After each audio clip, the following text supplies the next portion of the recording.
పేరు Kanuru Shankarrao, PWD federation Andhra Pradesh రాష్ట్ర అధ్యక్షుడిని. ఈరోజు నేను మీకు చెప్తున్న సమాచారం ఏంటంటే, సెప్టెంబర్ 30వ తేదీ సోమవారం నాడు గుంటూరు జిల్లాకి పర్యటన నిమిత్తం రాబోతున్నాను.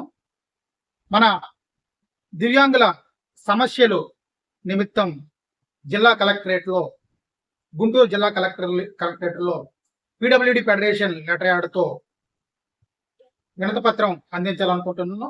4 ప్రధానమైన పాయింట్లతో మెయిన్గా నేను 4 పాయింట్లు తీసుకొని వాటిపైన విజయం సాధించే దిశగా నా ప్రణాళికలను ఏర్పాటు చేసుకొని ప్రభుత్వం దృష్టికి వాటి విషయం పైన త్వరితంగా దృష్టి పెట్టే దిశగా నా యొక్క కార్యాచరణను మొదలు పెడుతున్నాను.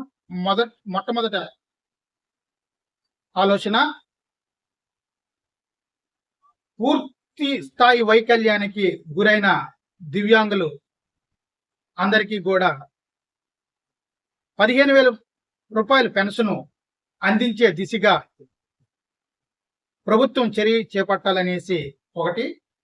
2, దివ్యాంగులు వివాహం చేసుకుంటే వివాహ ప్రోత్సాహ బహుమతి వెంటనే అందించే దిశగా ప్రభుత్వం త్వరితంగా కార్యాచరణ చేయాలనే అంశం. 3, గృహ నిర్మాణంలో దివ్యాంగులకు ప్రత్యేకమైన అవకాశం కల్పించి అర్హులైన దివ్యాంగులందరికీ కూడా తప్పనిసరిగా గృహాలు మంజూరు చేసి ప్రభుత్వమే కట్టించి ఇచ్చే దిశగా దివ్యాంగులు సౌకర్యవంతమైన గృహ నిర్మాణాన్ని ఇవ్వవలసిందిగా కోరుతున్నామనేసి, అట్లాగే 4 లక్షలు గృహ నిర్మాణం దివ్యాంగులకైతే కొద్దిగా అధిక భాగం బాత్రూమ్ అది బాగా కట్టుకోవాలి కాబట్టి 5 లక్షలు గృహ నిర్మాణం కోసం సహాయం చేసే దిశగా ముందడుగులు వేయాలనేసి ప్రభుత్వాన్ని కోరాలనుకుంటున్నాను. అలాగే ఈ గృహ నిర్మాణం విషయంలో 25 సంవత్సరాలు దాటిన ప్రతి దివ్యాంగులకు కూడా ప్రత్యేకమైన ఒంటరి వ్యక్తిగా గుర్తించి ప్రత్యేకమైన సింగిల్ రేషన్ కార్డు ఇచ్చి వారికి గృహ నిర్మాణంలో అవకాశం కల్పించాలనేసి కోరడం జరుగుతుంది. అలాగే చదరం సర్టిఫికేట్ల సమస్య చాలా ఘోరమైన పరిస్థితి. 2009 నుంచి 2024 వరకు చాలా వరకు చదరం సర్టిఫికేట్లు రాష్ట్ర ప్రభుత్వం ఇవ్వడం జరిగింది. అయితే 2009 నుంచి 2018 వరకు కేవలం డిఆర్డిఏ పోర్టల్ ద్వారా చదరం సర్టిఫికేట్లు ఇవ్వడం జరిగింది. అయితే ఈ చదరం సర్టిఫికేటు వికలాంగులకు కొంతమందికి అర్థం కాక కొంతమంది వాటిని పోగొట్టుకోవడం జరిగింది. కొంతమంది దగ్గర నిజంగా భౌతికంగా చదరం సర్టిఫికేట్లు లేవు. కాబట్టి వారికి ఆధార్ కార్డుని ట్రాక్ చేస్తే వాళ్ళకి చదరం సర్టిఫికేటు నెంబర్ కనబడుతుంది. కాబట్టి ఆ నెంబర్ ఆధారంగా ఎప్పటి వరకు రాష్ట్రంలో కొంతమంది వికలాంగులకు పెన్షన్ కొనసాగుతూ ఉంది. అది ప్రభుత్వం చేసిన గొప్ప మేలని మనం చెప్పొచ్చు. అయితే చదరం సర్టిఫికేట్లు ఎవరికైతే లేవో రేపు వెరిఫికేషన్లో అక్టోబర్ 1 నుంచి జరిగే వెరిఫికేషన్ చదరం సర్టిఫికేట్లు లేకుండా ఎవరైనా నిజమైన దివ్యాంగులు ఉంటే వారికి వెంటనే ఒక వారం రోజుల్లోనే కొత్తగా చదరం సర్టిఫికేటు మంజూరయ్యే దిశగా ప్రభుత్వం చర్యలు చేపట్టాలని, అట్టి దిశగా ప్రభుత్వం నిర్ణయాలు తీసుకోవాలనేసి నేను కలెక్టర్ గారికి వినతిపత్రం ఇవ్వాలనేసి గుంటూరు కలెక్టర్ ఆఫీసులో ప్రయత్నించారు. కాబట్టి నాతో కలిసి పనిచేయాలన్నా, నా మీద అభిమానం ఉన్న దివ్యాంగులు ఎవరైనా గుంటూరు కలెక్టర్ కార్యాలయానికి సెప్టెంబర్ 30వ తేదీన సోమవారం నాడు నన్ను వచ్చి కలవచ్చు, నాతో కలిసి వినతిపత్రం ఇవ్వడానికి రావచ్చు.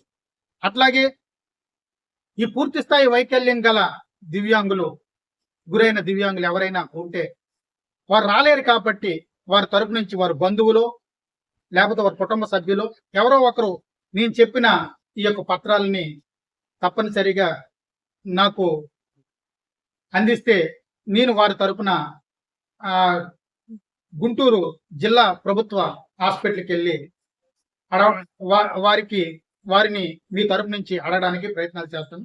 2 ఆధార్ కార్డులు, 2 సదరన్ సర్టిఫికేట్లు, 2 రేషన్ కార్డులు, 2 పాస్పోర్ట్ సైజ్ ఫోటోలు, 2 కార్డ్ సైజ్ ఫోటోలు, వికలాంగత్వంతో ఉన్న ఫోటోలు మాత్రమే మీరు 2 జతలుగా తయారు చేసుకొని, నేను గుంటూరు కలెక్టర్ ఆఫీస్ దగ్గర మొట్టమొదటిగా 11 గంటలకు ఉంటాను కాబట్టి నా దగ్గరకు వచ్చి మీరు మీ యొక్క పత్రాలను అందిస్తే నేను జిల్లా ప్రభుత్వ హాస్పిటల్కి వెళ్ళి మీ నిమిత్తం, మీరు అర్హులైతే మీ నిమిత్తం నేను రిక్వెస్ట్ చేయడానికి నా ప్రయత్నాలు నేను చేస్తాను.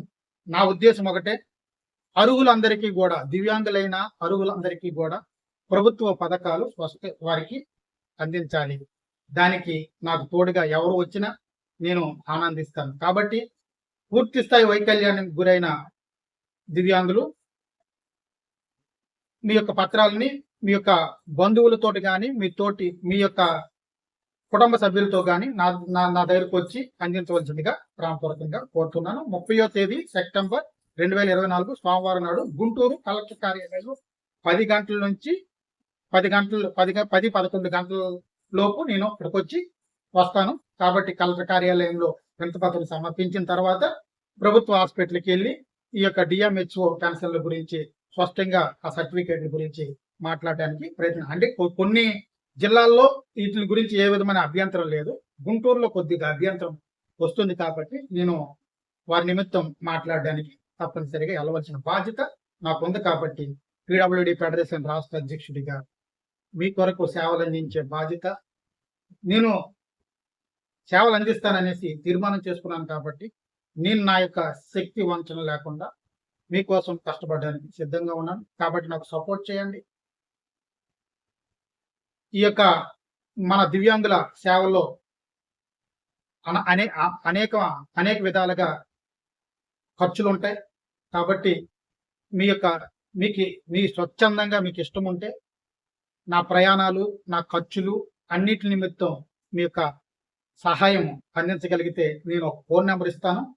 దానికి మీ యొక్క సపోర్ట్ ని అందించవలసిందిగా ప్రాంపూర్వకంగా కోరుతాను. గుంటూరు ఉమ్మడి జిల్లాకి సంబంధించిన దివ్యాంగుల బంధువులు ఎవరైనా నన్ను కలవాలనుకుంటే డిస్క్రిప్షన్ లో వాట్సాప్ లింక్ ఒకటి పెడతాను.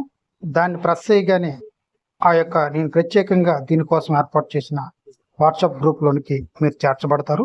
నేను గుంటూరులో 30వ తేదీన సెప్టెంబర్ వచ్చినప్పుడు నేను ఎక్కడెక్కడ ఉంటాననేది అప్డేట్ అనేది మీకు ఇవ్వడం జరుగుతుంది.